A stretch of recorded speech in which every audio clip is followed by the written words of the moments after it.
নমস্কার। ঠাকুরমা স্বামীজি গুরুদেবের শ্রীচরণে প্রণাম জানাই। শ্রী শ্রী রামকৃষ্ণ কথামৃত থেকে কিছুটা অংশ পড়ে শোনাচ্ছি। আমি মার কাছে প্রার্থনা করতে করতে বলেছিলুম, মা, আর কিছু চাই না মা, আমায় শুদ্ধা ভক্তি দাও মা। গিরিশের শান্ত ভাব দেখিয়া ঠাকুর প্রসন্ন হইয়াছেন আর বলিতেছেন, তোমার ওই অবস্থাই ভালো, সহজ অবস্থাই উত্তম অবস্থা। ঠাকুর নাট্যালয়ের ম্যানেজারের ঘরে বসিয়া আছেন। একজন আসিয়া বললেন, আপনি বিবাহ বিভ্রাট অভিনয় দেখবেন? এখন অভিনয় হচ্ছে। ঠাকুর গিরিশকে বলিতেছেন, এ কি করলে?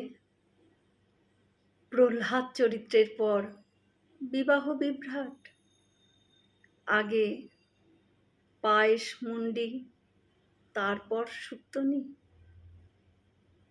অভিনয়ান্তে গিরিশের উপদেশে নটীরা ঠাকুরকে নমস্কার করিতে আসিয়াছে। তাহারা ভূমিষ্ঠ হইয়া নমস্কার করিল। ভক্তরা কেহ দাঁড়াইয়া কেহ বসিয়া দেখিতেছেন। তাহারা দেখিয়া অবাক যে উহাদের মধ্যে কেহ কেহ ঠাকুরের পায়ে হাত দিয়া নমস্কার করিতেছে। পায়ে হাত দিবার সময় ঠাকুর বলিতেছেন, মা থাক থাক থাক থাক মা। কথাগুলো যেন করুণা মাখা। তাহারা নমস্কার করিয়া চলিয়া গেলে ঠাকুর ভক্তদের বলিতেছেন, সবই তিনি, এক এক রূপে। এইবার ঠাকুর গাড়িতে উঠিলেন। গিরিশাদি ভক্তেরা তাহার সঙ্গে সঙ্গে গমন করিয়া গাড়িতে তুলিয়া দিলেন। গাড়িতে উঠিতে উঠিতেই ঠাকুর গভীর সমাধি মধ্যে মগ্ন হইলেন।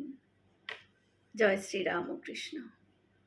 আমরা সকলে মিলে একসাথে বলি, জয় মহামায় কি জয়, জয় ভগবান শ্রী শ্রী রামকৃষ্ণদেব কি জয়, জয় স্বামীজি মহারাজজি কি জয়।